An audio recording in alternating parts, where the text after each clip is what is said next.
أنا بشتغل فني تشغيل ماكينات في مصنع كبير بقالي 15 سنة. الماكينات هنا غالية جدا ومعقدة، وأي صوت غريب فيها معناه إن في كارثة ممكن تحصل. من شهر الشركة عينت مدير إنتاج جديد اسمه أكرم. أكرم شاب صغير خريج إدارة أعمال ومش فاهم أي حاجة في الماكينات، لكنه بيحب يفرض سيطرته ويزعق عشان يبين نفسه قوي. كان دايما يقول لنا: انتوا العمال، أنا العقل المدبر هنا، انتوا تنفذوا وبس. في يوم كنت شغال على ماكينة كبيرة جدا، فجأة سمعت صوت طحن خفيف جاي من الترس الرئيسي. بخبرتي عرفت إن الترس محتاج يتغير فوراً، وإلا الماكينة هتتلف. وقفت الماكينة وذهبت لمكتب أكرم وقلت له: يا أستاذ، لازم نوقف الإنتاج ساعتين ونغير قطعة الغيار، الصوت ده خطر على الماكينة. أكرم بصلي بغضب وقال: نوقف إيه؟ إحنا متأخرين في الطلبية، الماكينة شغالة قدامي كويس.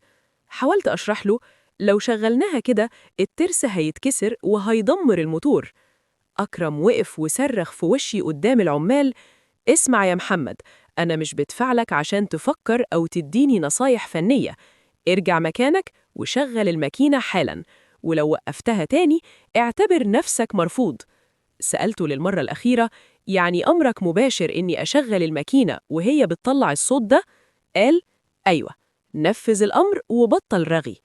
قلت في سري: تمام، أوامرك يا باشا. رجعت للماكينة، لبست نظارة الحماية وحطيت سدبات ودني عشان كنت عارف اللي هيحصل. دست على الزرار الأخضر، الماكينة اشتغلت. دقيقة، اتنين، الصوت بدأ يعلى ويشبه صراخ الحديد. أكرم كان واقف بعيد بيبتسم بانتصار إنه كلامه ماشي. وفجأة، بوم!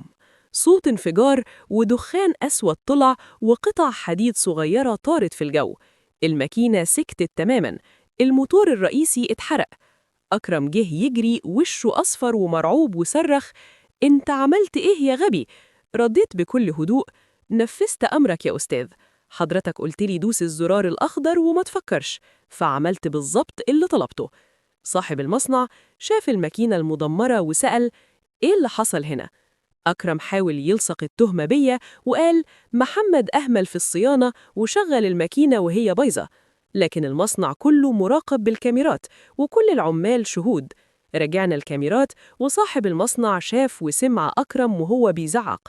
صاحب المصنع لف أكرم وقال: لم حاجتك واطلع بره، وحساب الخسائر هنتفاهم فيه في المحكمة.